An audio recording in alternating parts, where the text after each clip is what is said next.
All right, welcome everybody to the Los Gatos Town Council meeting of April 16th, 2019. Can I get a roll call, please? Thank you and good evening. Councilmember Styock. Here. Councilmember Spector. Here. Councilmember Rennie. Here. Vice Mayor Jensen. Here. Mayor and Chair Leonardis. Here.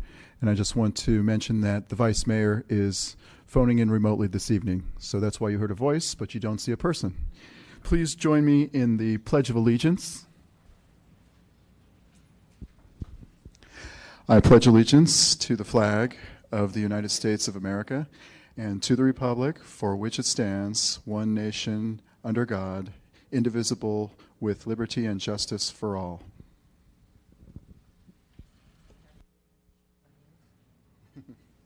Only if you give me a mug. This evening we have a couple presentations. The first presentation is being provided by West Valley Community Services. And Sujatha Venkrataman is here to present on behalf of West Valley Community Services, which is an amazing organization that provides many services to those in need in our community and the surrounding communities of Santa Clara County. And please go ahead and let us know what you do, and we will follow up with questions afterwards. Thank you for coming in. Thank you, Mayor Leonardis, and thank you, Council Member. I'm happy to be here. Los Gatos has been a partner, and we've been providing services for 45 years. Today I have a quick presentation. I'm going to have some highlights from our last fiscal year, and then I'll do a quick snapshot of what's happening in Los Gatos, what are some of the services we are offering, what changes we are seeing, and just to compare the 6 months of last year to 6 months of this year so you get a better perspective. So as you see, that our annual report highlight shows that we serve nearly 3,419 individuals who came to get critical family services through our doors in Cupertino and our mobile food pantry. So these included food pantry services, case management, people who came for the backpack program, the holiday program. So this is the all-comprehensive service that they received. We distributed nearly 842,000 pounds of food that was given out.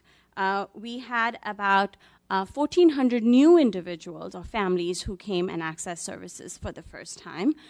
We saw an increase in our Gift of Hope program, which was about 608 individuals who participated in our gift program. This is given to families.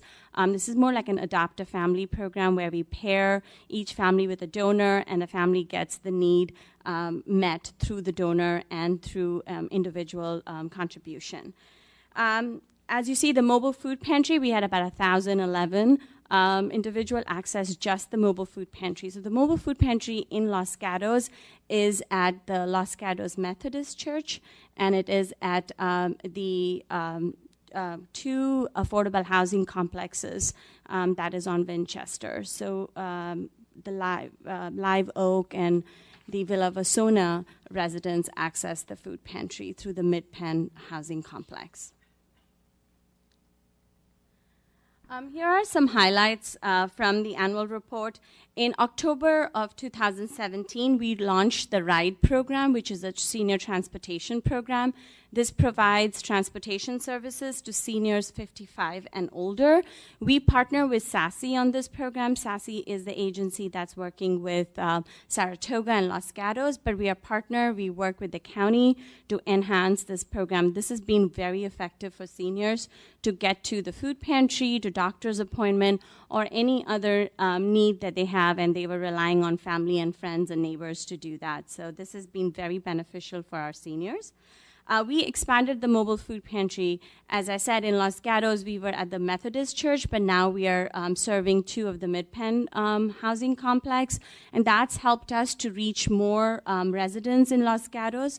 We go up the hill and serve clients who are living closer to Redwood Estates, but that doesn't come in the town jurisdictions. But we are still around Los Gatos and up in the unincorporated, and we've been able to serve more clients. The significant program highlights that we have seen is 53% increase in new clients, 14% increase in children served through the backpack program, which we call Back to School. They get backpack and they have a shopping experience with a volunteer, and a 10% increase in clients who are participating in our Gift of Hope program. So we have some highlights from just Los Gatos. So if you look at our total annual number, 20% of the individual clients come from the town of Los Gatos. 18% of the new clients were from the town of Los Gatos.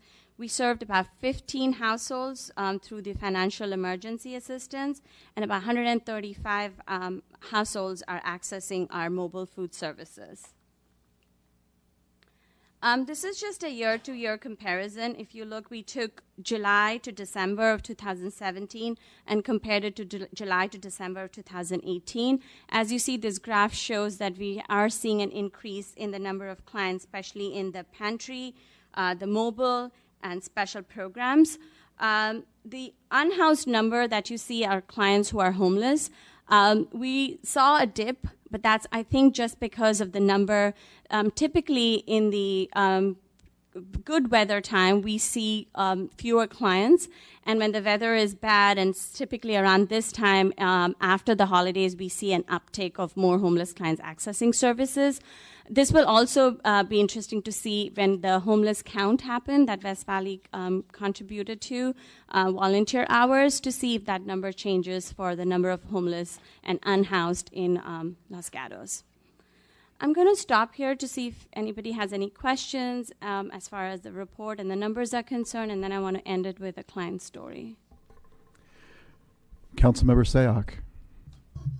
If you could go back 2 slides, I think you mentioned the new clients, and I'm wondering whether you're able to determine if they're new clients because they're new and newly discovered to West Valley, or new because of circumstances that cause them to require your services? Both. Both? Both. Do you have a breakdown of which? So when we report new clients, that's that they came into our doors for the first time that year. Okay. So they are unique to that year. So they've never accessed services in the past, because we have a database system that if they are coming back will let us know that they have accessed services in the past. And a second follow-up question. Do you take a survey of how new clients learn of West Valley? We've been trying to do that. Our surveys are anonymous, so we are adding a zip code question now so we can track that. And also we changed something on our intake form to see where clients are coming from. I just looked at it for another report. So majority of them is a friend referral. From another provider that they are working with. Maybe it's a hospital. In this case, it could be RIDE, or they're working with an affordable housing provider and they know about us. So predominantly that's coming up, but we've just put that in our intake to capture that, and we were not capturing it. Councilmember Spector. Thank you, Mr. Mayor. In the past, there has been a request from the RIDE program to have individuals from Los Gatos help with the program. Is that still a need, and if so, what? Sassy would be better to address that, but I can tell you about the overall program. Volunteer drivers are much needed, and that's the only way we can keep the cost low. So definitely that the need is there for the ride. And it also benefits a rider, because when there is someone who lives in the community, sometime of their similar age, then they're able to trust and be able to benefit from them. So both parties benefit from that opportunity. And it doesn't have to be senior, but anybody who has time available. And this program really enhances the life of seniors, so has benefits across the board. Thank you. Vice Mayor, do you have any questions? I don't. Thank you. All right. So I'll end with a story. As you see, clients are coming to us from different walks of life. So I'll tell you a little bit about Lena's story. So Lena was working at a tech company, had a really stable job, and her job changed, and she was contracted out for a little bit. And for 6 months, she was living on her savings. She applied for unemployment. The unemployment lasted her for another 6 months. So pretty much in that 1 year, she had gotten herself to the point of losing her housing, having to move out of Los Gatos and restart somewhere else. Lena heard about our program through a friend, and she felt like she should come and talk to someone.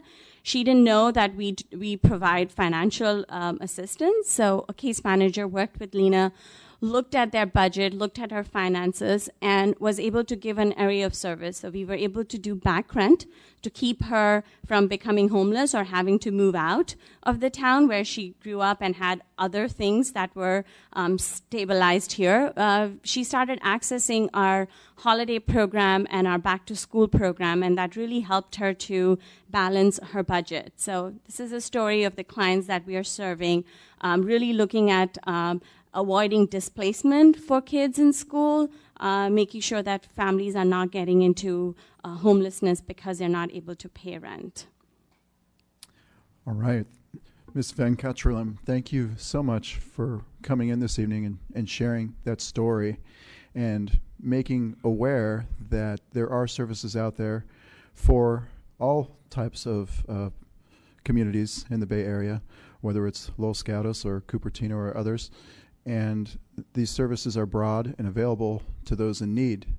And if you could share with, because there's so many people watching on TV, how somebody can contact you, the best way to be contacted to begin to use your services. So our website is www.vcommunityservices.org. Our phone number is 408-255-8033. Like I said, the mobile food pantry comes to Los Gatos Methodist Church on Thursday afternoon, and on Friday afternoon is at Mid-Penn apartment complex, and they could go there, and we will do an intake right then. Thank you very much. Thank you. Thank you for this opportunity. Thank you.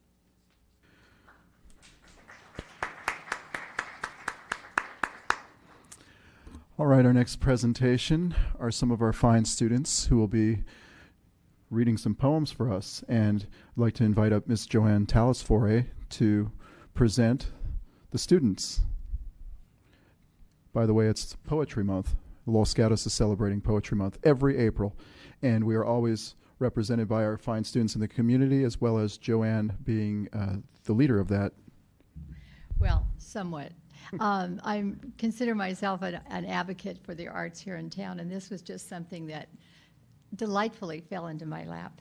But it's my pleasure this year to present our selected poets from Fisher Middle School's 8th grade classes, and English classes and Spanish class. The poems you hear tonight were selected by the Fisher 8th grade English and Spanish teams of teachers at Fisher Middle School. Special thank you, though, to Julia Gotterman, Grace Donatelli Sordo, and John Nakamura. The tradition of poetry in the chambers began a long time ago, about 10 years ago, I think. And at that time, who knew it was going to be a tradition all the way to today? So the 8th graders the teachers got together and decided that a really wonderful theme would be where I'm from. What a wonderful place to be from, Los Gatos. So tonight we're going to be hearing these students and what they considered when they wrote these poems. How do you know when you are from a place, and what roots you to that place, and what does Los Gatos mean to me? And that's what these students considered, and I hope tonight when you're hearing them read their poems, you might think about that yourself. So without any further ado, and they will introduce themselves, but I'm very proud that we have these students with us tonight.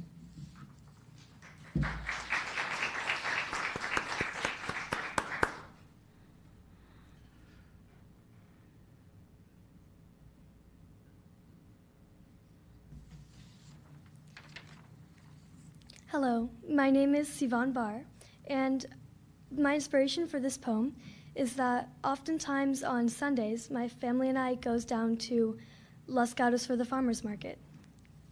So the name of my poem is A Perfect Town for a Perfect Sunday. Heading down from the mountains, surrounded by regal cliffs, where wildlife roam and colossal evergreens scale.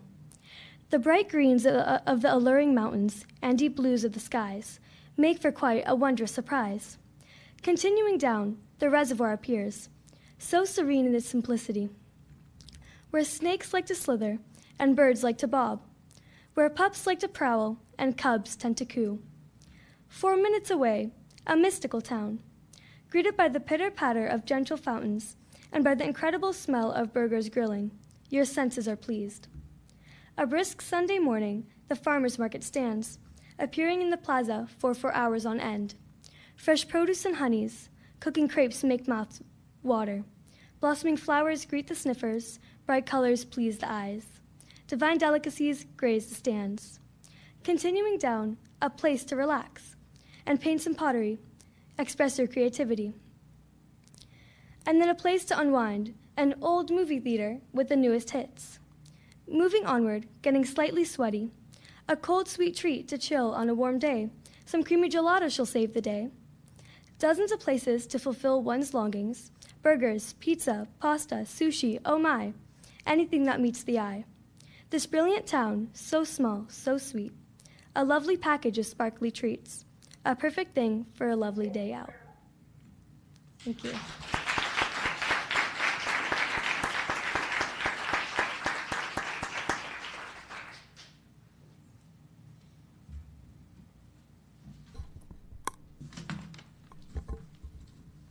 Hi, my name is Nika Schreiman, and my inspiration for this poem was to show not only the beauty in Los Gatos, but also how the past meets the present.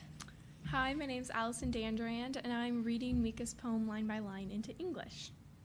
Día en el presente. Day in the present. El sol en mi cara. Sun on my face. Amigos a mi lado.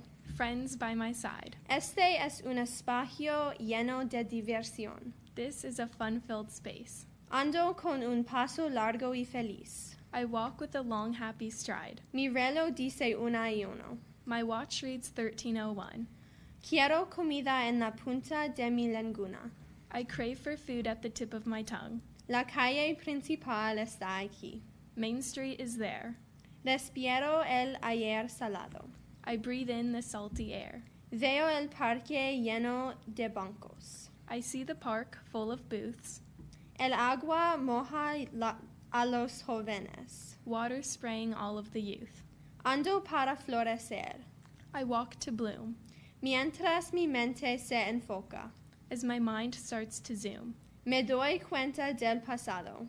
I realize the past. Pienso, ¿qué fue lo último que había aquí?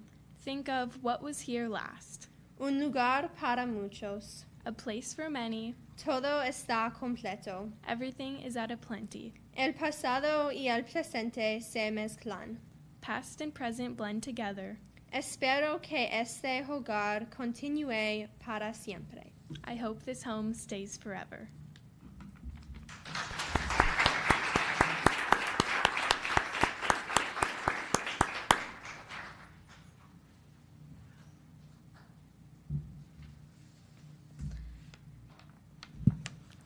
Hi, I'm Jordan Chan. I was inspired to write this poem by, of course, the town and some of my favorite places here. It's called Down the Boulevard. The sight of Vasona Lake, sparkling under the shiny sun, your never-ending shelves of books greet me when I arrive. The sound of children's laughter, like that of so many angels or buzzing Blossom Hill bees, your furry friends welcome me to the town. The smell of Great Bear coffee and the intoxicating aromas of fresh-baked Manresa bread beg me to stay here forever. The taste of creamy gelato and waffles piled high with whipped cream from Los Gatos Cafe embrace me in a warm hug. The feelings of happiness and comfort, of contentment and joy, make you home.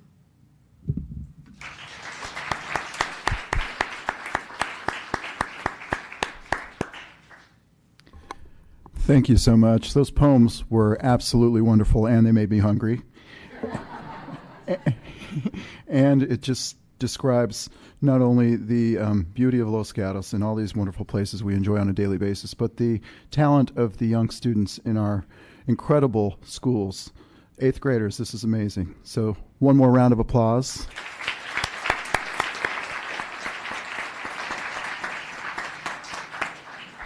I'm going to come forward and we'll do a photo.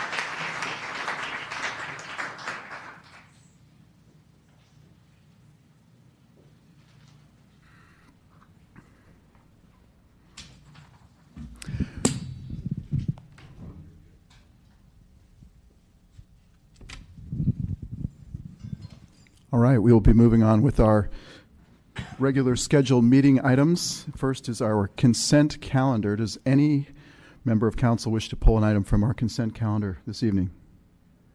Seeing none, does anyone in the public want to pull anything from consent? I see none. I will go ahead and make a motion to approve our consent calendar. Do I have a second? Second. So I have a motion and a second. All in favor? Aye. Aye. Opposed? Aye. Okay, so we have... Mayor, we'll have to do a roll call for all the votes tonight. Okay, so we will go ahead and start with Councilmember Sayoc. Aye. Councilmember Spector. Aye. I am an aye. We have Vice Mayor Jensen. Aye. And we have Councilmember Rennie. Aye. Unanimous. Thank you. We will move forward with verbal communications.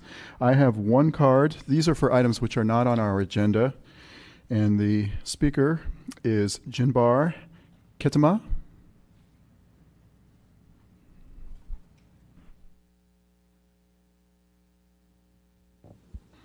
Thank you.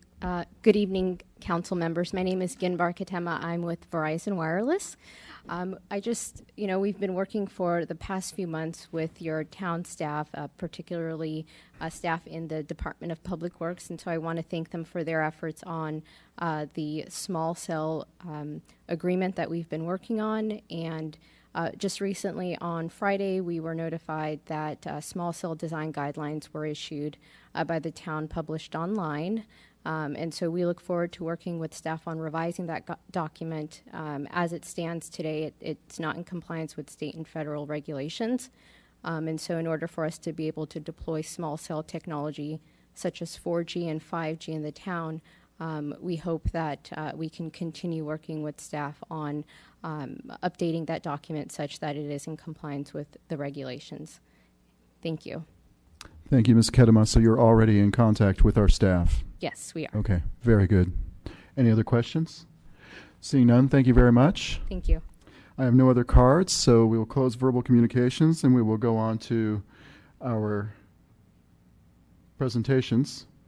So first is item number 9, where we will be considering the adoption of a resolution of the town of Los Gatos to annex number 9 into the Santa Clara County Community Wildfire Protection Plan. Thank you, Mayor and Town Council.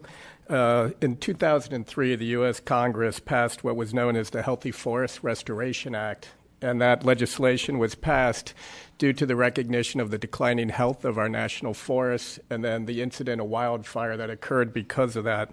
One of the elements of the Healthy Forest Restoration Act was the recommendation that jurisdictions adopt what they refer to as CWPPs, or Community Wildfire Protection Plans. One of the reasons this was recommended is they saw that there needed to be greater collaboration between federal agencies, local agencies, and all the other agencies that would be required to respond in the event of a wildfire. In 2016, the County of Santa Clara, through the efforts of the County Fire Department, did establish a draft CWPP. During the drafting of that document, they also created annexes for the local jurisdiction, since collaboration is one of the goals of these documents. For the town of Los Gatos, that's what's referred to as Annex Number 9, and so the item before you tonight is a recommendation to adopt that annex into the county's wildfire protection plan. And one of the other positives of adopting this, not only to have better collaboration between all our agencies, which also identify different types of fuel mitigation plans, is it also makes us eligible for grant funding in the future. One of the elements of the federal legislation was that adoption of these will give you priority status when it comes to grant funding for various and assorted wildfire mitigation plans. With us tonight in the audience is Chief Bowden of the Fire Department and Assistant Chief Justice. They are both available for any questions, as are staff. Thank you, Mr. Andrews. Does anyone on council have questions at this time? Seeing none, I don't have any speaker cards on this item. Would you please come up? And if you have not completed a card, just please come forward and state your name for the record.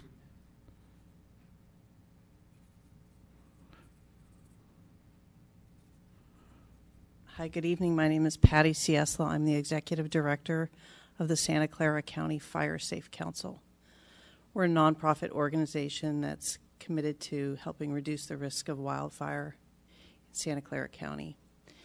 And I'm really pleased with all the work that County Fire did in putting together the CWPP. It's a tremendous document, and I think that the annex for your town is particularly good in identifying the wildfire risks, because you do back right up to the wildland, and it is actually a pretty serious matter. So I wanted to let you know about the Fire Safe Council. We are partners with County Fire, CAL FIRE, Saratoga Fire District. We have funding from a number of resources, including federal grants, state grants. Today we were just awarded a grant from the California Climate Investments Act. So we'll be receiving $600,000 for escape route projects and evacuation preparation.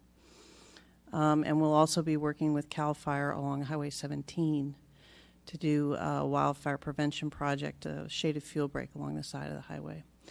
So you're one of the early adopters of the CWPP in Santa Clara County. I want to thank you and look forward to working with you. All right, thank you. I have a question for you. Yes. And I know we met at Senator Bell's fire safety event about a month ago, and you mentioned your partners with Saratoga. I'm assuming you're partners with Los Gatos already, and you've been in communication with our staff? Well, so we receive local funding from only two municipal governments. So Saratoga and Palo Alto provide funding for the Fire Safe Council. So although we do work in your city, we're not actually funded by Los Gatos. Okay. So it'd be nice to change that. I'm sure, as I met you a month ago, that was the first I've heard of your organization. So I'm glad that you came in tonight and were able to speak to the council. And hopefully in the future you'll be considered, how can I say it? We do have funding from other resources. We do serve the town. One of the things that you can look at is some of the action items in the CWPP might be best performed by the County Fire Safe Council. So as a nonprofit organization, we operate at relatively low cost. Okay. Thank you very much. Thank you. Any other questions? Seeing none, thank you. All right, that closes the public hearing on this item. Does anybody have questions for the chief or the assistant chief or Mr. Andrews or anybody else? Councilmember Spector. Thank you, Mr. Mayor. This is an anybody else question. The documentation that we received as part of this item had two reports. One was generated, the larger one was generated in 2016, and the smaller one, the annex, was generated relative to Los Gatos in April of 2019. So the first question is, some of the items specifically apply to Los Gatos. Are those action items, have they been completed, specifically the ones from 2016? And if not, are there dates when they are going to be completed? I'll start, and then please, Assistant Chief Justice, jump in. So the annex, which was actually drafted back around 2016 also, but as we started to engage the process, we recommended some edits to it, and those were approved by the county fire, and so April 19 is the date on that. And then if Assistant Chief Justice would like to add anything else about the remainder of the questions. So I can, as far as the main body of the CWPP, which is really the overarching strategic plan countywide, was finished, completed in late 2016. We are putting together a steering committee currently, and that steering committee really focuses on County Fire, CAL FIRE, the Fire Safe Council, and a few other major players to readdress the strategic plan overall, but also trying to get together to be able to do each one of the annexes, so each one of the jurisdictions in the city or in the county, to actually do public hearings again in their communities to get outreach into what are your concerns, what are your issues, and how do you think you might be able to mitigate it. A CWPP has to be done in a public forum. It's one of the requirements. So we never did this in a vacuum. It's a matter of putting it out there to the public, of reaching out and asking for what do you want to see out of this. And we want to do it again because in the last few years, since 2016, we've seen back-to-back years of the most destructive wildfires in California's history. That has raised an awareness to an acute level to where people want to engage again. And we want to accept that to happen. Thank you. And following up on that, when I look at the document here, it has some, and right now I'm looking at the chart, it has some items that are done by the county, by other organizations, but some done specifically by the town of Los Gatos. So as a member of the council for the town of Los Gatos, what I'm looking for is some guidance or direction. Is there something that we should specifically be doing? Is there something that we should specifically be directing be done in order to help address potential fires? I'll start once again, and then please, either the chief or assistant chief. The items that were identified here, some of them are already kind of works in progress, and I just want to assure the council that these are all recommendations. These aren't necessarily absolute commitments, but these are areas of best practice that have been identified, and that would be helpful for a community like ours that is in what we refer to as a WUI, or a wildland-urban interface. And so some of the items here, you'll see there's also kind of time frames. Some of them are longer term in nature, and others are ones that we can address right now. For instance, one of the ones that actually lists the town of Los Gatos specifically was a broader concept of how do we do better, public outreach and public communication. And while here the goal addresses newspaper, what we acknowledge is we don't necessarily have a newspaper that we can distribute, but we can help create information relevant to our town and relevant to wildfire preparation that we can disseminate through other channels, whether they're our own social media channels or any of the other media outlets available in town. And then I believe the chief in the report that you recently gave also had some recommendations for future collaboration. Yes, so I want to address it just a little bit differently. First, you asked what the town should be doing. You've already started. And staff has already been working with County Fire on the evacuation plan. We have started our community wildfire preparedness workshops, the first one in Los Gatos. That was last week. So the effort has already begun in the town of Los Gatos with staff working in conjunction with County Fire. There's certainly more work to do because, as I like to say it, you have this strategic plan, which is the CWPP. Now we need to move into operationalizing it. And so the referral, which I believe you have in your packets as well, was the culmination of about 4 months of staff time to really bring up the awareness that this is a multi-jurisdictional issue. Fire and quite frankly, any large disaster does not respect jurisdictional boundaries. So we need to be better at coordinating all the various stakeholders and ensure that we're working collaboratively towards mitigation, because you can address it on the front end or you can address it with response. Right now, we're focusing on what can we do on the prevention mitigation side of the house, and we've been diving into that very deeply. Also in the report, there is a work plan for the county to establish a wildfire working group within the county fire marshal's office. And I believe that's an important foundational piece that my second report to the board on funding will be coming up very soon, so any support would be greatly appreciated for that. Because I do believe it's important with all the stakeholders involved in this issue, there needs to be a coordinating body to help all the jurisdictions, especially when you're talking about grant management, seeking grants, operationalizing the work to be done, and having that one clearinghouse that can coordinate the open space partners, the private landowners, the local jurisdictions, the fire districts, and it just goes on and on and on. And so that's kind of the framework of it, kind of a long answer, but you have already started in the town, and we look forward to continuing this process. Thank you. And I would just say for you and for the staff, if there's anything that this council specifically needs to do to start something rolling, I would look forward to hearing it. Thank you. And I'll just add on to the chief's comments. He mentioned staff's working with the county on a couple other fronts. We're currently part of a working group with the County Office of Emergency Management because they're putting together a countywide wildfire annex, and we're part of a working group there. And then the chief also mentioned that we've been working together to try and develop what we're referring to as a wildfire evacuation assessment.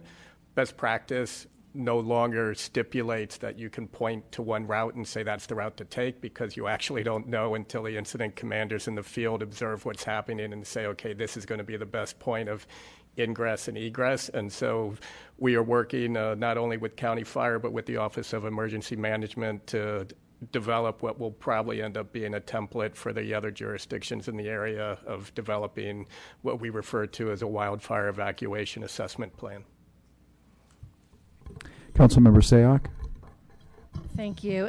Similar questions to Councilmember Spector. I guess I wanted to better understand how this actually, who's responsible for implementing and executing, and it sounds like it's a mutual effort on both parts. And so I guess as a council member, am I just assured that staff and County Fire are going through these different elements and throughout the work plan, they're just being incorporated into the activities that you're doing? Is there anything that we need to specifically flag in terms of our budgeting process?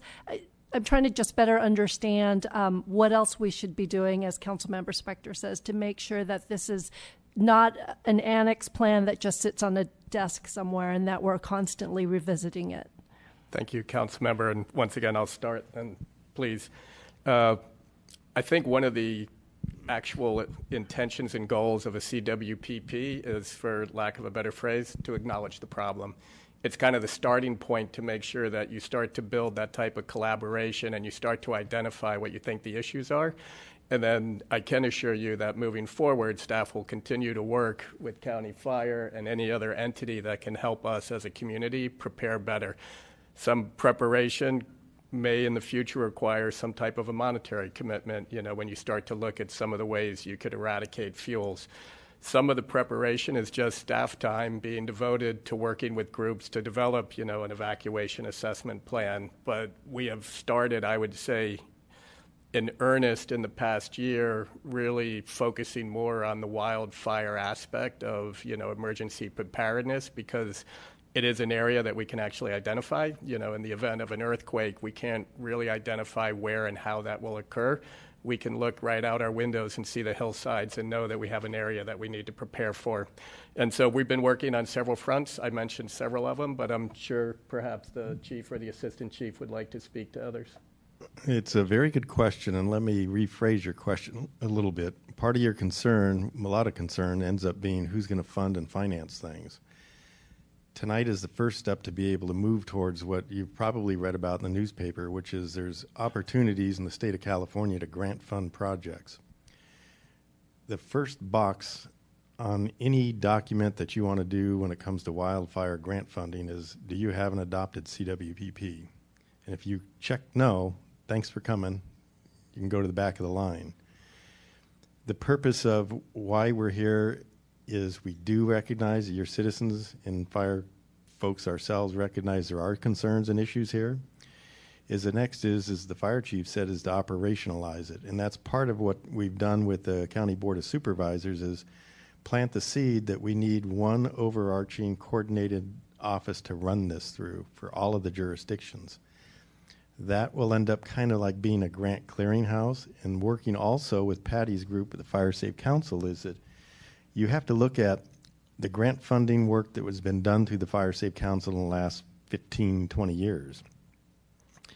There's more work here in this county to be done than CAL FIRE can handle or the Fire Safe Council can handle, and so together what we're trying to do is put together a wildfire team, really, to work collaboratively across the entire county, across all of the jurisdictions, to be able to actually put boots on the ground to do mitigation projects. And that will be coordinated really between the grant writing as far as what's capable, finding the right partners to hook up with, and to be able to fund the mitigation to get it done. And let me just add that when we considered our strategic priorities back in January, wildfire protection was one of the priorities. So on our ordinance list is to craft new regulations to guide private property owners in proper vegetation management. And next month you will be considering our operating budget, which will have a couple of proposals for your consideration, again, in terms of what the town can do proactively to address emergency preparedness and wildfires specifically. Councilmember Spector. Thank you again, and thank you all. I guess my concern is that it's April going into May, and I can appreciate organizing, getting together groups, getting funding, but I just want to be sure that to the extent that we need to do something before that or while that is going on because of the time frame that we're currently in. I'm just hoping that everybody understands that we're here ready to go. Right. Any other comments or questions? Vice Mayor, are you okay? I don't have any questions, but I'd like to echo the thanks to the fire department and our town for being ready for this. It's really important. So thank you very much. Thank you. Councilmember Sayoc. One more. I know on April 25th, I see our police chief, we have a CERT meeting, and I know several of those that have just been recently certified are very eager to do something. Are there, as you start looking through this, are there ways to, I guess, engage and train and utilize these volunteers that are newly certified and eager to take on responsibilities? Thank you, Councilmember Pete DeSena, Chief of Police. Yes, indeed. As you know, Captain D'Antonio and Sergeant Field have been working, developing our CERT program. Again, as you know, the meeting the 25th is actually to incorporate CERT and use the neighborhood watch model to maybe expand. So a lot of it has to do with just getting community interest and getting people aware of what the problem is. When they have a series of trainings planned. I would say in working with Chief Bowden and Assistant Chief Justice, I think they're really on the right track. They've got some great ideas. This is a big project, and I'd like to say, Councilmember Spector, that we're going to be ready for the wildfire season. I think we're going to be ready as we can, but this is a very big project. But I said I'm very comforted that we're on the right track, and I think we're going to get there. It's going to take some commitment, it's going to take staff time, it's going to take some monetary commitment, but I think the plan that they have, the ideas that they have, I mean, they got some pretty unique, innovative approaches to how we're going to deal with evacuations, et cetera, et cetera. So I think we're on the right track, and I think the CERT and this neighborhood watch collaboration is going to be helpful in terms of developing awareness of the problem and what people can do to help out. And I would just add to that, this council actually last year took action with two budgetary items. One was a $50,000 commitment for enhanced, what we refer to as NICPs, or Neighborhood Incident Command Posts, and that was a commitment to the CERT program that you just mentioned. And Captain D'Antonio and Sergeant Field have been making amazing strides with that group to not only solidify the existing folks within it, but find new recruits. You also made a commitment of $50,000 to enhance communication infrastructure in the EOC. We have 3 projects that are currently almost coming to fruition and culmination. One touches the actual EOC itself to have better just kind of situational awareness within the EOC. Another touches a satellite phone, which is a conduit for us to make sure that we can always have communications regardless of cell towers. And then another project is actually being run by our Aries Races folks, and they are basically creating a parallel internet system between ourselves and directly to the county EOC. So you have already started taking steps towards emergency preparedness, but each year we want to keep building more and more. Between now and June, you mentioned the wildfire season. It's not a coincidence that the county team wants to conclude their wildfire annex by June. In parallel with that, I hope to be close to concluding our wildfire evacuation assessment plan by June. You know, there's a lot of folks who are targeting that wildfire season, and I think all of this is just going to make us much more prepared in the event that we do have anything that occurs. All right, thank you.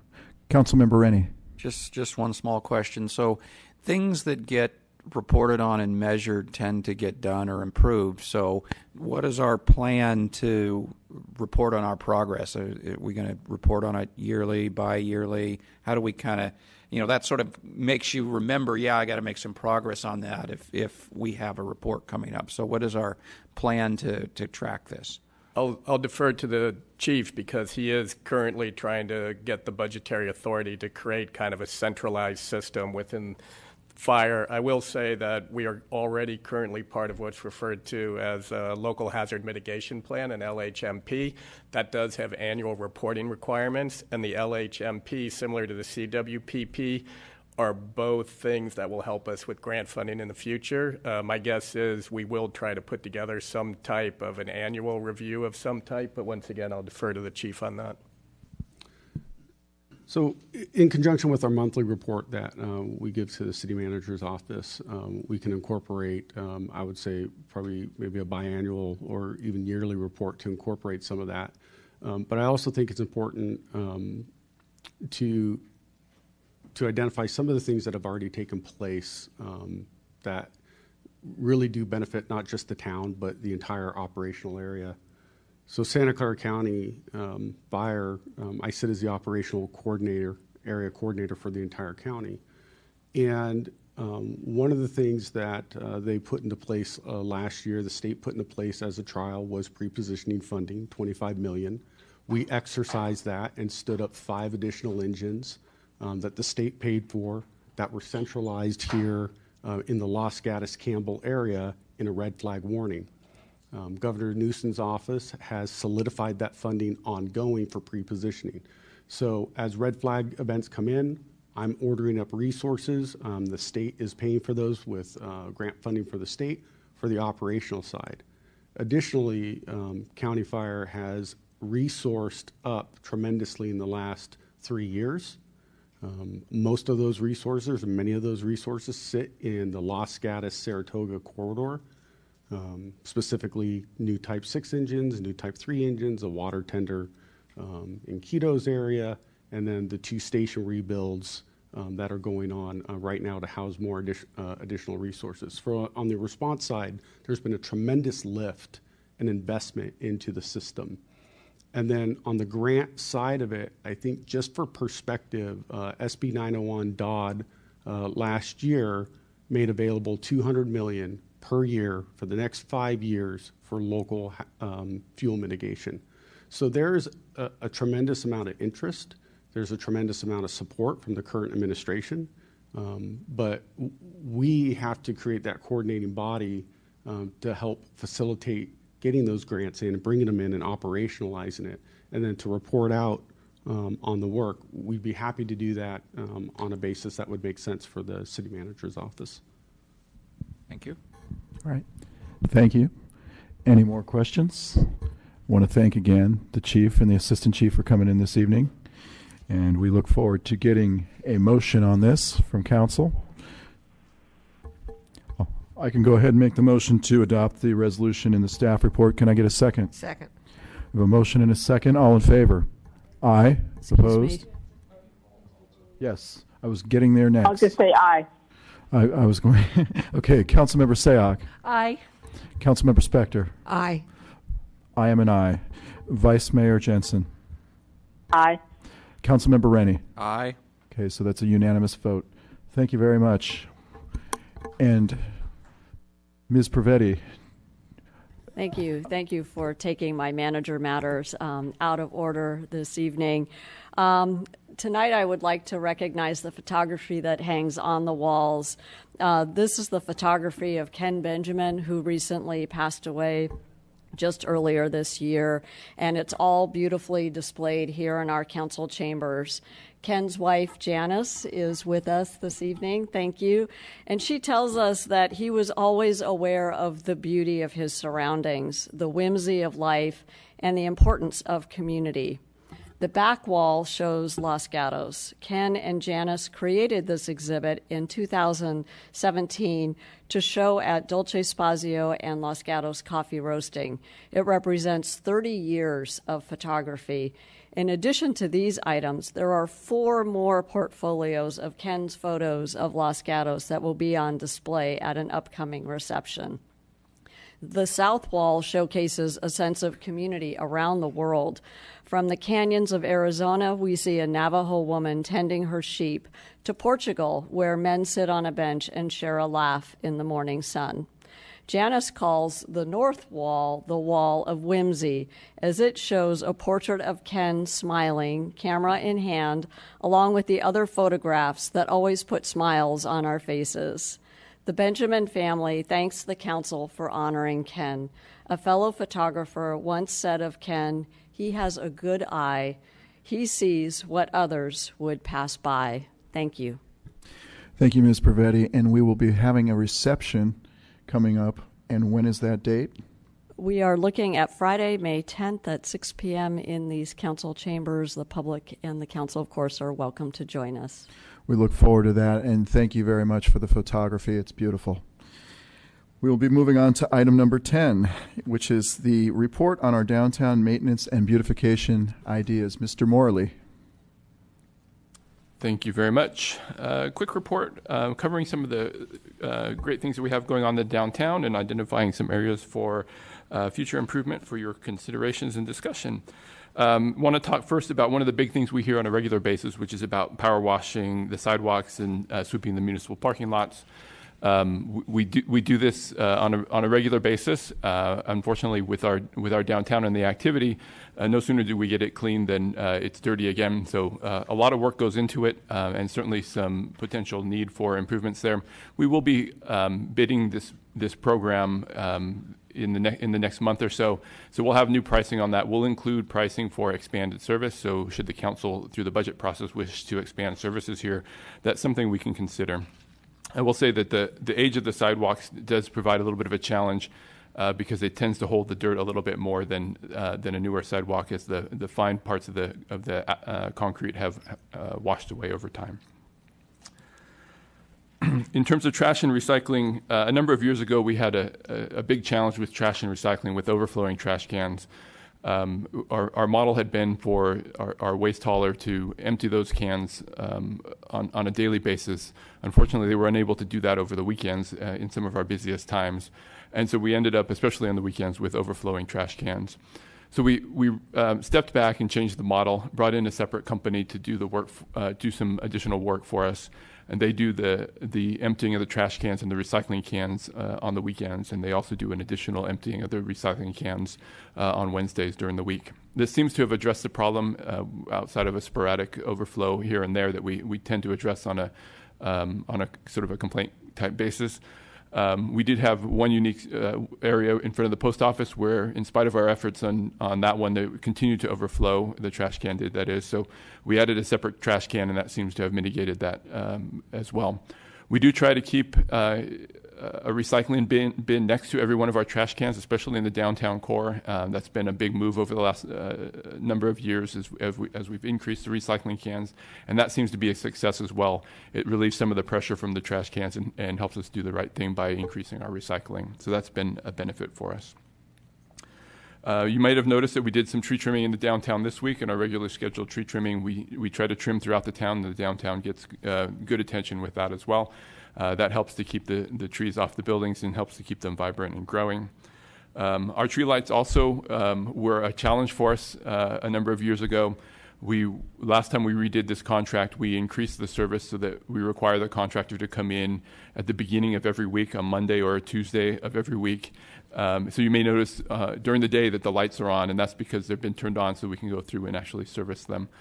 This seems to have fixed the challenge that we run into, which is some abuse that happens to the lights over the weekend, especially as the bars lit out in the early morning hours.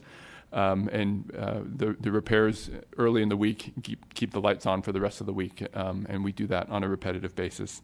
A costly effort, but I think one that's well worth it to keep those lights on. Planter boxes have undergone a little bit of change over the last several months. The Beautification Committee had done an amazing job in keeping the planter boxes going for us for a long time. But as the time passed and interest by the volunteers who adopted those planter boxes started to wane, it became more of an effort to control. So over the last couple of months, town staff took that back on as a work that we would do. We would play the heavy hand and have the conversations with the volunteers and get them to work with us. We also at the same time implemented a voucher program where we provide a voucher for Summer Winds Nursery so that the volunteers can go get plant material on a fairly easy basis. So we're encouraging a little more increase in turnover on the planter boxes with that. And then ultimately, if we need to, we can take over the planting of the boxes ourselves in-house and make that happen. I will say the work of the Beautification Committee hasn't stopped. They're a tremendous asset and do a ton of work in the downtown with their monthly meetups, taking care of all the things that we miss during the course of business, including sweeping the little corners that we have a tough time getting to, pulling weeds and planting bulbs and things like that. So it's a great asset for us to have the Beautification Committee providing that additional help. We couldn't do it without the volunteer help that we see. We did price out an option for changing out the planter boxes on a more regular basis with annual color, so 4 times a year change out. The cost for that was pretty expensive, so we did not bring it forward as a council recommendation. The cost in the memo is at $65,000 a year. It is a lot of work and an expensive endeavor for that particular project. In the town, in terms of street sweeping, we sweep the town on a regular basis. The downtown gets a sweeping every Friday, so we try and hit it every Friday with some exceptions. If it's raining, it doesn't do us much good to sweep, so we miss those days. And if we have a mechanical failure with our one street sweeper, then we miss that as well. But other than that, we hit the downtown on a really regular basis, knowing that it's an important area and has higher traffic. So that's a big deal for us. And we also sweep the parking lots and the garage on a monthly basis, so those get attention from that perspective. We do have a number of unmet needs that I've identified in the report for you. We acknowledge that there's some landscaping areas, especially in the parking lots, that have long been neglected and could use a little bit of TLC. The deck on the parking garage leaks, so on a rainy day or the day after a rainy day, we get quite a few drips on the inside of the parking garage, and that's something that's on our list of things to address. And repainting streetlight poles has been a subject that comes up on a regular basis, and that's something that definitely needs some attention long term. We've been working with PG&E on the annoying clanking of the vaults that are in the sidewalk. It's been a hit and miss effort in terms of getting permanent repairs done. We're meeting with them again tomorrow and hope to encourage them to replace the vault lids that are there. So we'll give up a little bit of convenience during some construction as those lids are removed and new ones are put in. And hopefully we'll get them on board to do that work for us in the fall. And then finally, we had considered also proposing to the council adding a maintenance position that would be dedicated to the downtown, probably on a part-time basis, with the idea of being responsive on a moment-by-moment basis. So having somebody that could come in the morning with a scrubber, a piece of equipment that looks like a giant vacuum cleaner, that they would walk behind, that would wash the sidewalks. They could come in and do the weed pulling and pick up the messes. When we saw the budget forecast and the operating budget ongoing, it didn't seem like a viable option, so that's not going to be in the proposed budget at this time unless the council wishes to discuss it and provide different direction as we work through our budget process. With that, the ongoing costs for the work in the downtown are significant.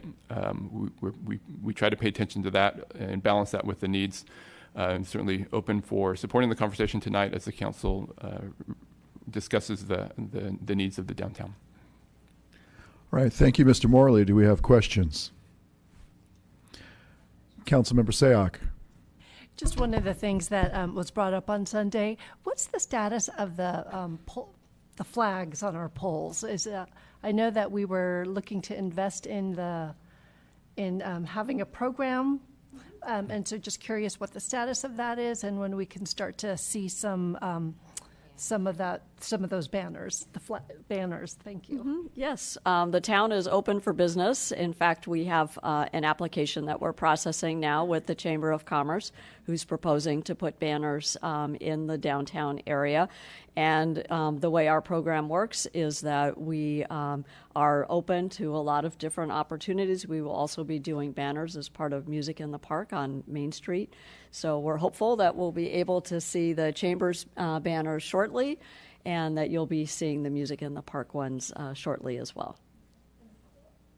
And are there, I guess, default banners that we would use if there's no specific sponsor or specific event that's in play for that season? We don't have those now. Okay. As you know, last summer we tried to celebrate Los Gatos, which was seemed very well received. So we are working up some new ideas, but we don't have them ready yet for the summer season. Vice Mayor, do you have any questions? No questions. Thanks. All right, we will open it up to the public hearing. I see one card coming forward. If anybody wishes to speak, please bring forth a card at this time. Ms. Summers, you're on deck. Okay. Thank you, Mr. Mayor, Council. I'm Catherine Summers with the Los Gatos Chamber of Commerce. And yes, those street pole banners are coming. But I did want to say, today I had an interesting meeting. We had a property owner business improvement district meeting, so we're trying to get that rolling along. And one gentleman in the group asked, what is Los Gatos and what's the brand of Los Gatos? And it was really interesting because we all kind of paused and we thought, we really don't do a lot of branding of this town. And tonight at this meeting, it's interesting because, of course, those 8th grade poets sort of told us what Los Gatos is all about, and then the photography on the back wall does. But all of that does take a lot of maintenance and a lot of care, which is why I'm so excited that this is actually on your agenda tonight. And as you saw, I sent an email yesterday, which was to the extent of yes, do everything that you're already doing, and then do more. And hopefully someday, if this PBID actually does form, that group, the assessments will add up to some money that we can add to whatever it is that you are already all doing. But that's a little ways off. So in the meantime, I think it was really important to keep doing what you're doing, and then in your next round of budgeting, perhaps add in a little bit more. For example, the unmet needs that Matt identified. I think really now is the time where we could look at those parking lots and look at the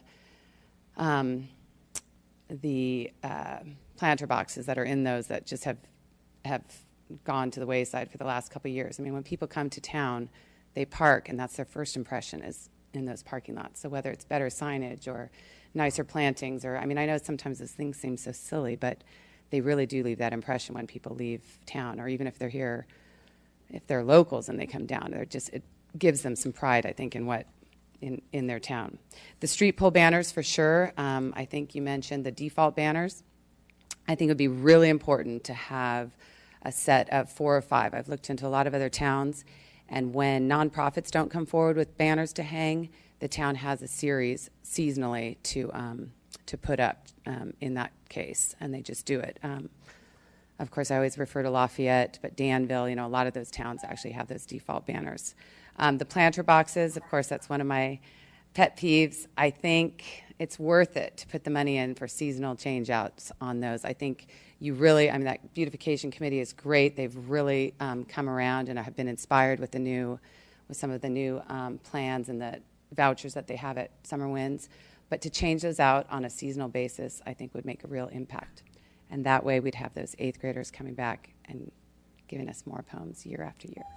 All right, thank you, Ms. Summers. Councilmember Spector. Thank you, Mr. Mayor. I understand that the Business Improvement District is a process and you're looking to 2020. Correct. But given the fact that the process has, junctures, do you feel as though you're moving forward in an expeditious way within this juncture? Ooh, that's a loaded question. I think we made some headway today, and I think we identified some of the top priorities. Finally, it was a group of about 12 of us today.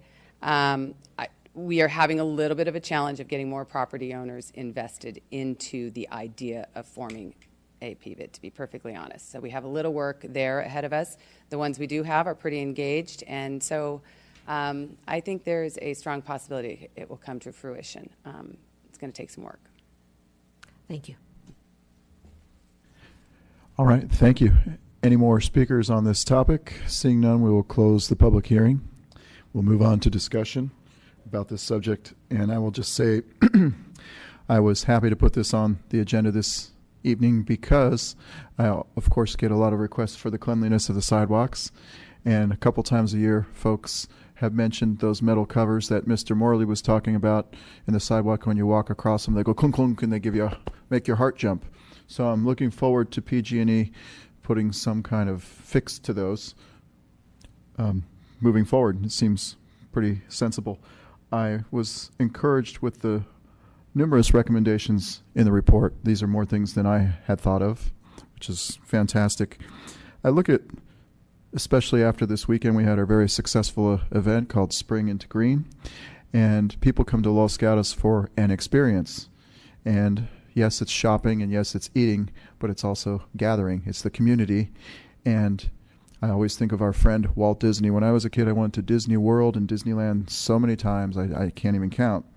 And I have this obsessive compulsiveness about the cleanliness of things in our town. And the cleaner the sidewalks, the more plantings, the more, as Ms. Summers said, whether we have, the planter boxes in the parking areas, more street sweeping, those kinds of things, I am all for it, because we are bringing a lot of people into the community. We have to obviously maintain just that, but we want it to be nice. We want them to come because it's a pretty place, and we want to make sure that our community sparkles more than other communities. I guess I'm just biased in that regard, and I'm looking forward to more discussion on the subject from other council members. So anybody else want to jump in? Marcia Jensen, would you like to say something? I would like to say something. Thank you. Thank you for the report. I understand this is not an action item, so that we're not doing anything this evening. I do think it's good to do the power washing. I remember when I did my first pitch to Chamber about a business improvement district, I suggested that one of the easy things they could do was finance power washing, and they'd see results. So for the property owners out there that aren't convinced yet, there's something you could do. But of course, the town will do what it's going to do to make the sidewalks look better. With respect to the planter boxes, I just want to throw out an idea that I had. I'm sure it'll be controversial, but it's an idea. And it's interesting to me that the people that have adopted those boxes, many of them have not kept up with it, such that the town is taking care of them. And my idea is that the way some of those boxes are situated along North Santa Cruz, I'm wondering whether it makes any sense at all, and again, this is an idea, to convert some of them into seating so that you'd have a little mini parklet that we've already got the infrastructure for. You might put a cafe table, you might put seating around, and maybe alternate planting and seating. But anyway, that's my giant idea, and I just want to throw it out there because this is a meeting where I can't. So hopefully people will think about that. Other than that, I have nothing. Excellent. Thank you. Councilmember Spector. Thank you, Mr. Mayor. This is one of those there's no wrong answer kinds of things. Everything's great. But you have to do, when you have these number of things and you have the competing interest and items, you have to prioritize. And as the Vice Mayor pointed out, we're not making decisions, we're just giving input. So I will start by saying that there's nothing in this list that is a bad thing. And I see all of these things as ultimately being the responsibility, both at the work that needs to be done and the financing from the town, the businesses, and the property owners. But that's ultimately. So right now, tonight, my priority would be the power washing, the cleaning of the sidewalks. That's the kind of thing, that's the thing I see the most, I hear about the most. And then from a secondary point of view, second thing, and that's not something, it is a thing I see, but just not as much, from the report and from the mayor and from the community, I never thought about the fact that we need to clean up the weeds and overgrowth in the parking lot, because that's something that, it's just not done. It's not like we need more flowers in the planter boxes or a different kind or more watering and so forth. That's a thing that's not being done. So what I chose are the two items that stand out the most: the parking lot and their flowers / grass weeds, no flowers, grass weeds, and the power washing, number one. Thank you. Anybody else wish to comment? Seeing none, I will throw in one more comment. I look forward to this list coming back at budget time when we can decide what we want to allocate moving forward. And we will go on and close this and go to a vote that I will make a motion to accept the report, and we will do a roll call vote. We're starting with Councilmember Sayoc. I'll second, and then I'll vote yes. Okay, so second from Councilmember Sayoc, and a yes. Councilmember Spector? Yes. I vote yes. Vice Mayor? Yes. Councilmember Rennie? Yes. All right, passes unanimously. We accept the report. Thank you very much to staff for your work on this. We'll move on to item number 11, which is the request of a waiver of the traffic impact mitigation fees for Mariposa Montessori School. Mr. Morley, you'll be handling the report this evening. I will. Thank you. So our town code has a section that covers traffic impact fees. The traffic impact fees are levied on projects where there's a change in use that could create a potential increase in traffic in the town. The idea behind the traffic impact fees is to do exactly that, pay for the impact of those additional vehicle trips through a process where we've established the cost for those individual trips, and that money goes to addressing those specific projects on the list over the course of time. At times, we hear some feedback on that, on the cost of the traffic impact fees. In this particular case, Mariposa Montessori Preschool had submitted an application where they wanted to increase the enrollment in their school, which would create that fee for which the town would look to be recovering the cost. Because it's a nonprofit school and because there's a big dynamic with preschools that are no longer going to be providing service over the next year, The Mariposa Montessori School asked for a waiver on this particular fee. The code allows for the council to grant a waiver of the fee for all or some of the fee if they so desire, given extenuating circumstances. Staff's recommendation is that those extenuating circumstances exist in this particular case, and so we've brought it here for your hearing tonight. And that concludes my report, and we're here to support your discussion.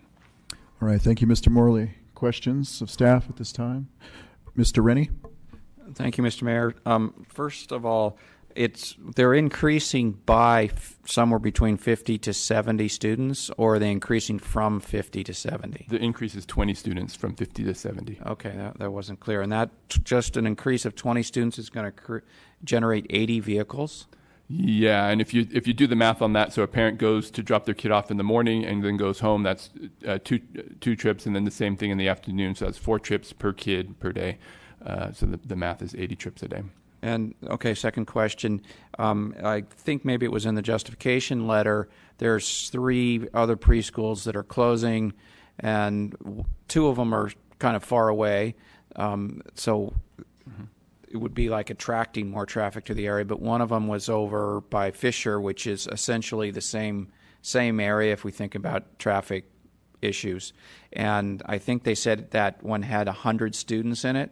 So we would be increasing 20 here, but there's already losing 100 students over there. Is that correct? That's correct. So that sounds like 5-fold decrease for just a small increase then. Yeah, and in the short term, remember that property will retain those number of trips for whatever future use occurs there. Okay, thank you. All right, thank you. Any more comments, questions at this time? We will go to the public. And a question I have for staff, we have one of the representatives of the Mariposa School. Do they get 3 minutes on this? Okay. All right, we will call up Lila Baharanian.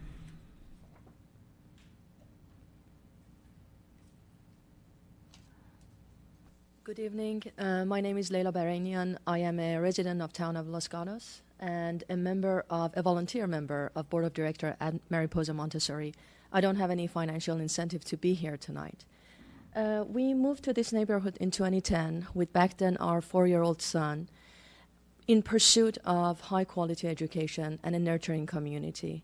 And, of course, we have been met by those. And ever since, we have seen many other young families moving here for the exact reason. Our son is in Fisher right now, and we have 2 daughters also at Mariposa Montessori.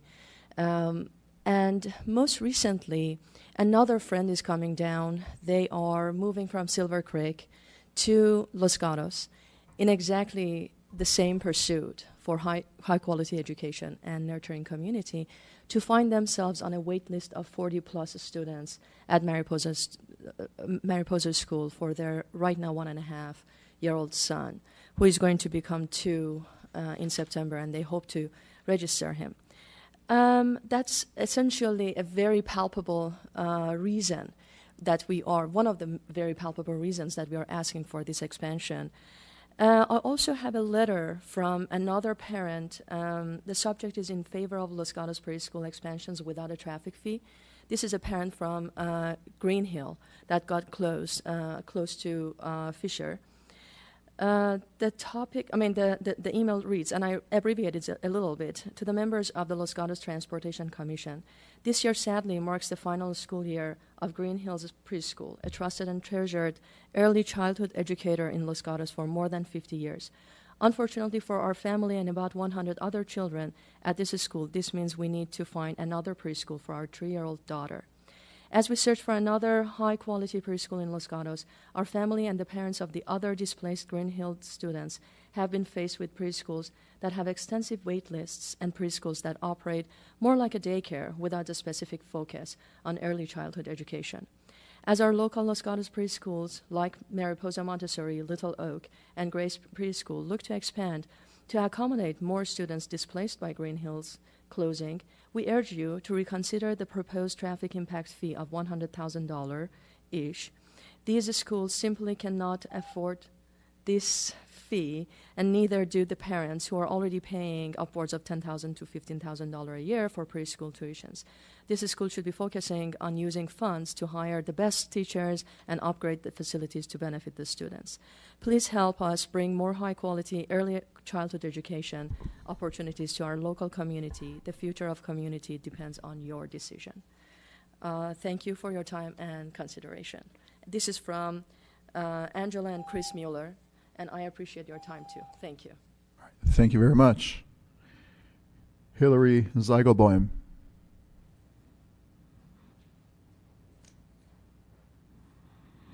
Thank you, Mayor and Council. I'm Hillary Ziegelboim. I'm a Los Gatos resident and president of the Board of Directors at Mariposa. First, let me say that my position is also voluntary and I have no financial incentive to be here. Mariposa is a nonprofit preschool located on the back of Faith Lutheran, and we've been operating there since 2005. Along with the support of our property owner, we're in the process of applying to amend our existing CUP to expand the enrollment by 20 students. In recent months, 3 different Los Gatos preschools have announced closure by the end of this academic year. These announcements created an extensive wait list at Mariposa, and the subsequent anxiety and uncertainty communicated to us by Los Gatos parents prompted us to apply for the expansion. With an already existing vacant classroom to utilize and a parking lot with ample space to accommodate the change, Mariposa can help with this urgent community need as soon as the 2019-2020 school year.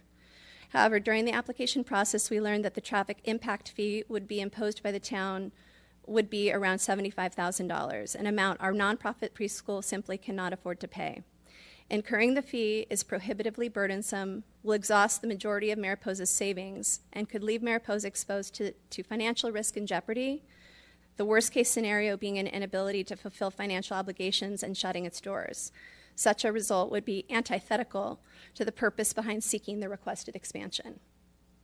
We approached the policy committee earlier this year, and it was their recommendation to bring the discussion to town council to request an exemption of the traffic impact fee. The committee cited Town Code 15.70.030, which states that in unusual circumstances, the town reserves the right to deviate from the policy as may be approved by the town council. We believe that the closure of 3 Los Gatos preschools in 1 year and the financial burden of the traffic fee on a small nonprofit school trying to expand to meet the needs of its residents is just such an unusual circumstance. On a personal note, my husband and I also moved here 5 years ago to raise our boys in a community with exceptional public schools. We've got 2 boys at Van Meter. That's the case for so many of the residents in town. And I'm here mostly because a fee that prevents preschools from being able to serve the demand in our town does not seem to be in line with the values of our town. And not unrelated is the agenda item with Governor Newsom's support of universal early childhood education for all children in the state. So it doesn't seem in line with the state of California as well. Many of these people on our wait list are longtime Los Gatos residents. Some are business owners, and all of them are extremely concerned. Thank you so much for your time. Thank you very much. The last card I have is Kirsten Dawson.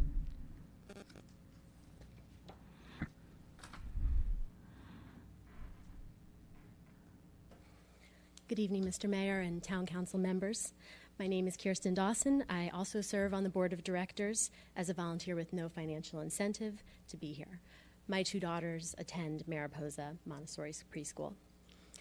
Late last year, Green Hills Preschool announced they would be closing at the end of the 2018-2019 academic year, leaving approximately 100 Los Gatos families looking for a new preschool. A few months later, Harker Preschool announced that it would not reopen next year. And Harwood Hills Country Day School closed its doors, giving families just a few days' notice to look for enrollment elsewhere. We're not sure how many additional families were impacted by the closing of the last 2 schools, but we know that approximately 100 students were affected at Green Hills. As a result of the 3 preschool closures, Mariposa now has an extensive waiting list of families hoping to attend our preschool starting in the fall, and almost all of them are Los Gatos residents. Many alternative preschools in Los Gatos are either cooperative or religiously affiliated. For the families in our community who have dual working parents and require a quality early childhood education option with flexible hours, cooperatives are not a realistic option. Likewise, many families prefer a secular preschool rather than one with a religious affiliation, especially if it differs from their own beliefs. To foster and maintain a healthy, vibrant, and diverse citizenry, Communities must provide secular preschool options. Mariposa is uniquely poised to offer such services as it attracts a global and diverse student body and has no religious affiliation. Although we do lease our space from a religious organization, we do not provide religious instruction, and we have no ties to the church other than a landlord-tenant relationship. Without going into great detail, waiving the traffic fee impact in this case also aligns Mariposa's expansion with several goals, policies, and action items of the adopted Los Gatos 2020 General Plan. More specifically, in Section 12C of the General Plan, entitled Youth Services, it states that having community activities and services catering to young persons 18 years of age or younger is important for family in Los Gatos. The town of Los Gatos strives to be a youth-friendly community and recognizes that youth services must be identified and developed to foster a healthy and active environment for youth growing up in Los Gatos. It goes on to state that almost 30% of all households in Los Gatos have at least one youth under the age of 18. Young persons under the age of 18 represent approximately 20% of the total population in Los Gatos, and youth represent the future of Los Gatos. And providing and maintaining a service to youth continues to be important to the town. The only thing preventing Mariposa from meeting the needs of some of these residents is the traffic fee associated with expanding. Thank you for allowing me to speak this evening. Thank you. Mr. Rennie has a question for you. Thank you. I'd like to ask a question of somebody, and I guess you're the last one, but maybe the president's the better person if with the mayor's indulgence. I had a couple questions. I wanted to better understand kind of how it's operating. So this area is obviously pretty heavily impacted by parents taking kids to Van Meter and Fisher. What time do parents typically drop off for you? I would guess you don't have a single bell time. It's spread over time. Is it at the same time? How is it spread out compared to when there's really bad traffic there? So I live on Los Gatos Boulevard, so I'm right in the middle of the morning, and it affects me greatly. But Mariposa on Ferris Avenue, what's nice is that we have a car line that operates entirely within our parking lot. We have a really large parking lot, the Faith Lutheran Church. So the cars pull in, and anyone who parks or does this car line, it happens completely within the parking lot of the school. And we also have staggered drop-off times. So we have an early drop-off for working parents who want to drop their kids off anytime after 8 a.m. and before 9:15 when official class starts. So you have parents coming all throughout that hour and 15 minutes, and then our car line operates between 9 and 9:15. And the reason we chose those hours were specific to Van Meter, Blossom Hill, and Fisher.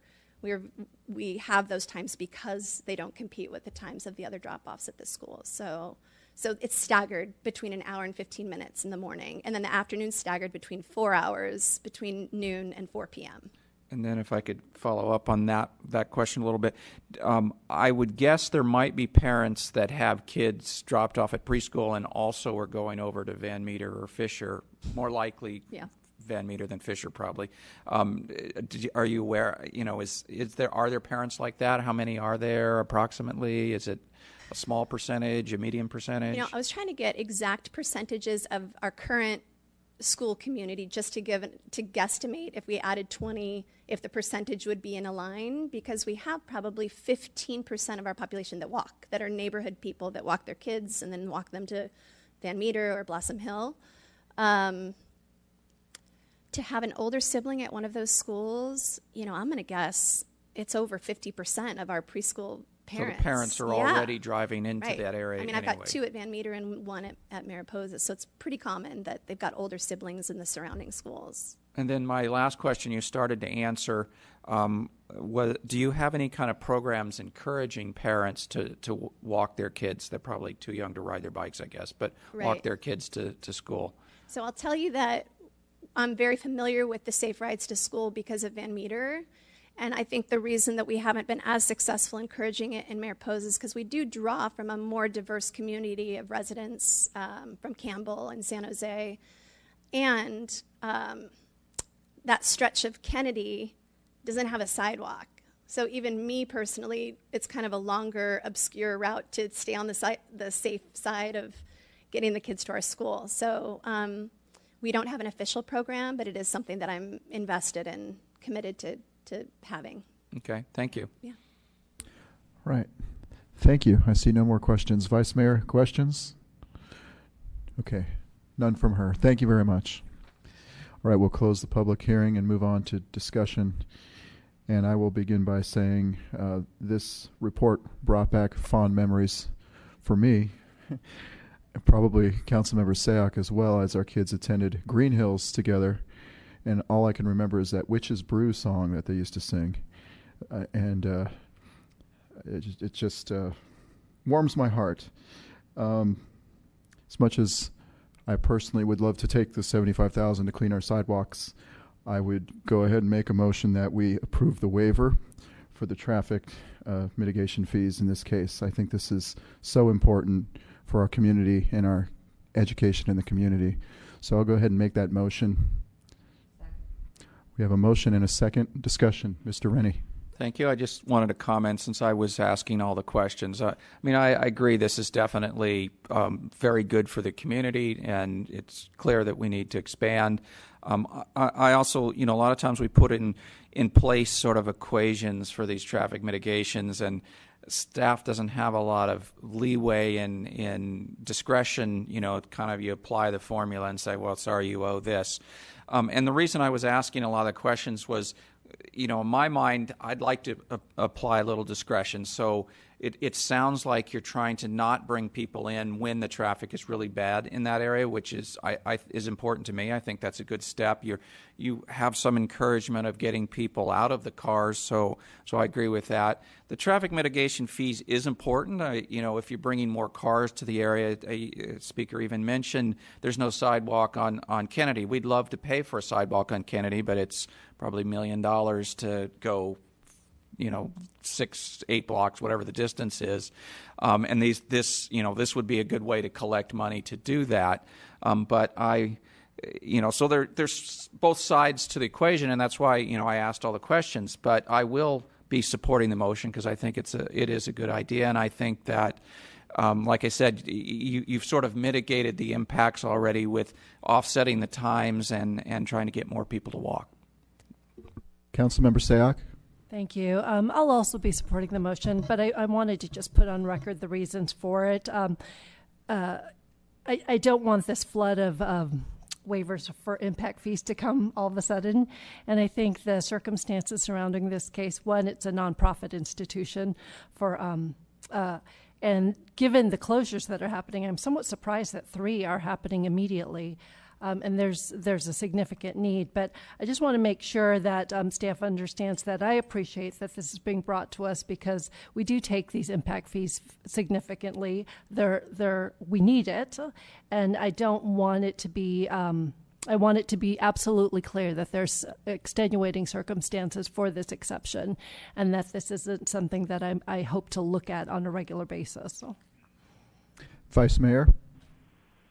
I agree that I will be supporting the motion. I do think that this is unusual, and I don't plan on granting exceptions to everybody that doesn't like the impact fee. But there are circumstances that have been brought to our attention that make this reasonable in my mind. And so for this occasion, I will be supporting the motion. And I want to say to the mayor that I'm sad about Green Hills as well because it's been there so long that even my kids went there. It's a wonderful organization. All right. Any further discussion? I'll call the question, and we'll do the roll call vote. Councilmember Sayoc. Aye. Councilmember Spector. Aye. I will say aye. Vice Mayor. Aye. Councilmember Rennie. Aye. So it passes unanimously. Thank you for coming in. Congratulations. And we will move on to council matters. We'll start with Councilmember Sayoc. I have none to report. Thank you. Councilmember Spector. Since our last meeting, the policy committee met and it discussed several matters, including demolition. I have to look at my notes. We just discussed so much.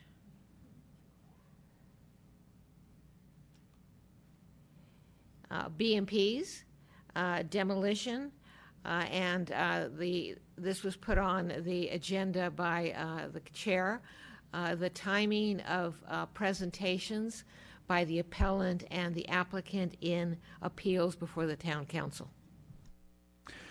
All right. Since our last regular meeting, I attended the West Valley Sanitation Board of Directors meeting, the Treatment Plant Advisory Committee meeting in San Jose, and the what we call the Santa Clara Valley Water Commission meeting. I have nothing of significance to report. Vice Mayor? I attended the Policy Committee meeting along with Councilwoman Spector. Mr. Rennie? Thank you. My list is a little long. I'll just give you the list and not the details. LAFCO met on 4/3.